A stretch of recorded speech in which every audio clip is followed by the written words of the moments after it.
Биед хэрэглэгддэг энергийн нэлээд хэсэг нь дотоод орчныг тогтвортой байлгахад буюу гомеостазад зарцуулагдана. Мөн гомеостазыг хадгалахын тулд бидний бодисын солилцоо хэрэггүй хорт нэгдлүүд үүсэх ба тэдгээрийг биеэс зайлуулах хэрэгтэй болдог. Энэ процессыг ялгаруулах гэж нэрлэнэ. Хэрэггүй нэгдэл дуус, ионууд, эмийн үлдэгдэл болон бодисын солилцооны хаягдлууд багтана. Ялгаруулах эрхтэн тогтолцооны чухал эрхтэн болох бөөр нь эдгээр нэгдлийг гадагшлуулахад чухал үүрэг гүйцэтгэнэ. Ялгаруулах эрхтэн тогтолцоонд бөөр, шээс дамжуулах суваг, давсаг болон шээсний сүүгээс тогтно. Шээс үүсэх үйл явцад бөөрийн артер хэрэггүй. Хаягдал бодисууд агуулсан шүүгдэггүй цусыг бөөр рүү авчирдаг бол бөөрийн вен бөөрнөөс шүүгдсэн цусыг эргүүлж зөөдөг. Шээс буюу биед хэрэггүй бодисуудыг агуулсан шингэн давсаг руу шээс дамжуулах сувгаар дамжин зөөддөг. Бөөр бол шош хэлбэрийн хос эрхтэн бөгөөд хэвлийн ар хүндийд байрладаг. Бөөр ойролцоогоор 130-аас 140 грамм жинтэй.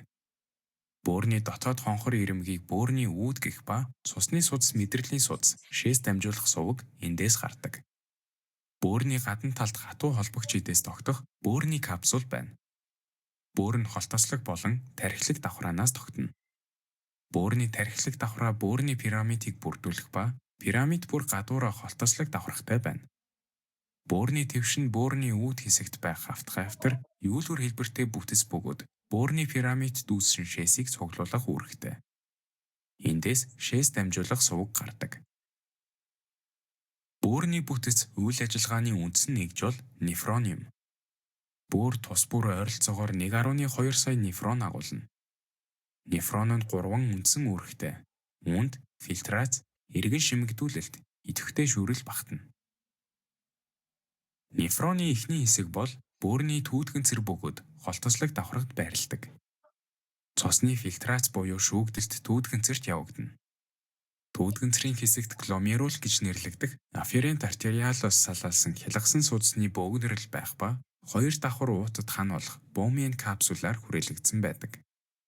Энд хялгасан судасны талбай маш их бөгөөд даралт ихтэй тул цусны фильтрац явагдаж үүссэн шүүгдэс хялгасан судасны хан болон бомиен капсулын дотоод ханаар нэвтэрдэг.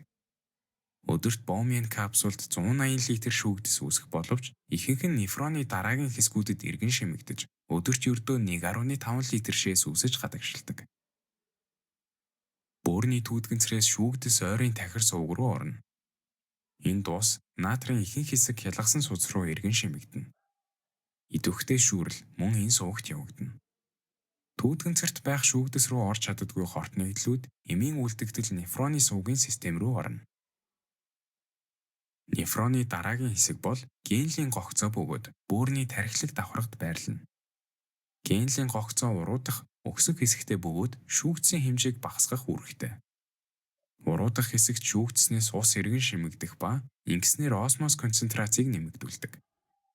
Натрийн ион эргэн шимэгдсэний улмаас өксөг хэсэгт шүүгдсний концентрац буурдаг. Холын тахир суваг гомеостазыг хадгалахад чухал үүрэгтэй. Эргэн шимэгдэлт, идэвхтэй шүүрэл аль нь энд явагдах ба үүнийг гормон зохицуулна. Цус болон шээсний хэмжээ зохицуулагдаж байдаг. Хэрэв цусны эргэлтэх цусны хэмжээ буурвал гормон усны эргэн шимэгдэлтийг нэмэгдүүлдэг. Эргэн шимэгдсэн ус цусны осмос даралтыг зохицуулна. Холын тахир сувганд цусны электролит болон pH зохицуулагддаг. Үлдсэн шингэн цуглуулах сувгаар дамжин нефроноос гардаг. Энэ нь шээсний найрлагт нөлөөлдөг бөөрийн сүүлийн хэсэг юм. Ус эргэн шимэгдэж, шээс илүү өтгөрдөг. Цуглуулах сувгаас шээс бөөрийн твшинд орно. Эндээс шээс дамжуулах сувгаар дамжин шээс давсаг руу орж хадгалагдана. Эцэс нь шээс шээсний сүүгээр дамжин биеэс гадагшлана.